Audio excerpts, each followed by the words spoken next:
အားလုံးမင်္ဂလာပါသူသူ channel နဲ့ပြန်လည်ကြိုဆိုလိုက်ပါတယ်နော်ဒီနေ့ကျွန်မတင်ပြမယ့်သင်ခန်းစာကတော့ Microsoft Word မှာပေါ့နော်ဓာတ်တွေးတွေဓာတ်အောက်ချိတ်လေးရေးလို့ရအောင်ဖြည့်ရှင်းတဲ့အကြောင်းကိုကျွန်မက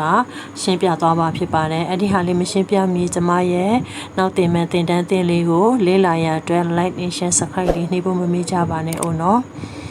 โอเคပထမအဦးဆုံးသင်တန်းလေးစလိုက်ကြအောင်နော်ပထမအဦးဆုံး Microsoft Word ကိုdouble click နဲ့နှစ်ချက်နှိပ်လိုက်ပါ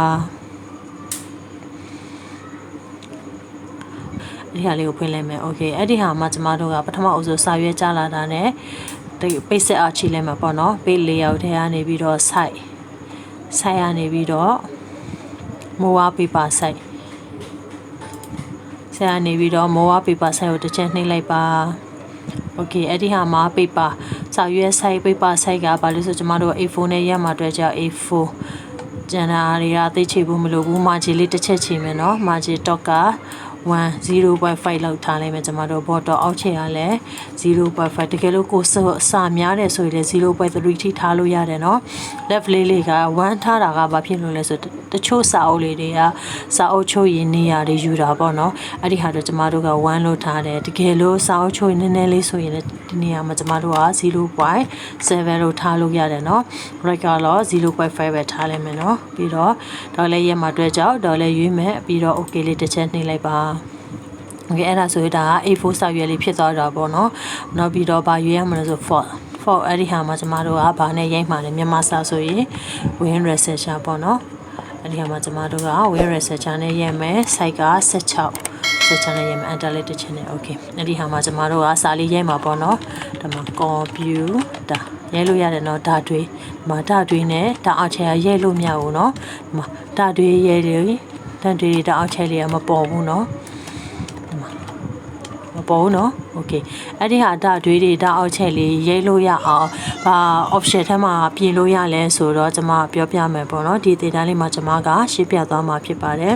အဲ့တော့မို့ဆိုဘယ်ကိုသွားရမလဲဆိုတော့ file လေးကိုတစ်ချက်နှိပ်လိုက်ပါ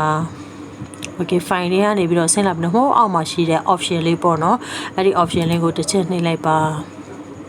okay option လေးနှိပ်လိုက်တာနဲ့ဒီမှာ general display profile အဲ့ဒီဟာလေးကို PROOFING profile လေးကိုတစ်ချက်နှိပ်လိုက်ပါ okay အဲ့ဒီဟာနှိပ်ပြီးတော့ဒီနဘေးမှာရှိတဲ့ auto correct option အဲ့ဒီဟာလေးကိုတစ်ချက်နှိပ်လိုက်ပါ okay ပြီးတော့နောက်တစ်ခုကအဲ့ဒီဟာမှာပါရေးနေဆိုတော့ auto format as use type အဲ့ဒီဟာလေးကိုတစ်ချက်နှိပ်လိုက်ပါ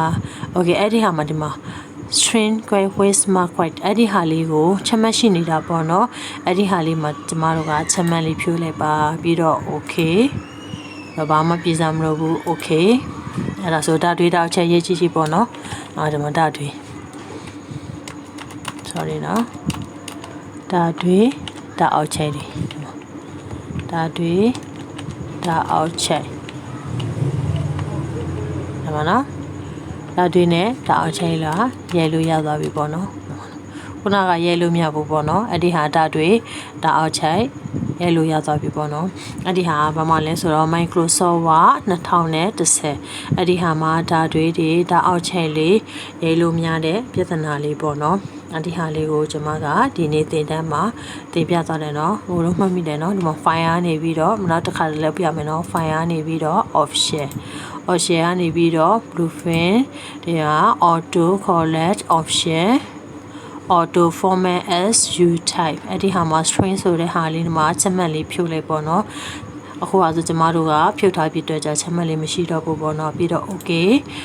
နဲ့ထွက်ပေါ့နော်အဲ့ဒါဆိုဒါတွေးတာအောင်ချိန်ရေးလို့ရပါပြီနော်ကျမရဲ့တင်တန်းလေးကိုစာအနေဆိုထိကြည့်ရှုပေးတဲ့အတွက်အများကြီးကျေးဇူးတင်ပါတယ်ရှင်နောက်တင်တန်းမှာပြန်ဆိုကြမယ်နော်ကျမရဲ့ဗီဒီယိုဖိုင်လေးကိုလည်း like and share subscribe လေးနှိပ်ခဲ့ပါဦးနော်ဘာဖြစ်လို့ဆိုတော့ကျမနောက်တင်မဲ့တင်တန်းတင်တွေကိုမင်းဆွေတို့လေးလာနေရန်အတွက်ဖြစ်ပါတယ်အားလုံးကျမ်းမာချမ်းသာကြပါစေအားလုံးပျော်ရွှင်သောနေ့လေးဖြစ်ပါစေနော်ဘိုင်ဘိုင်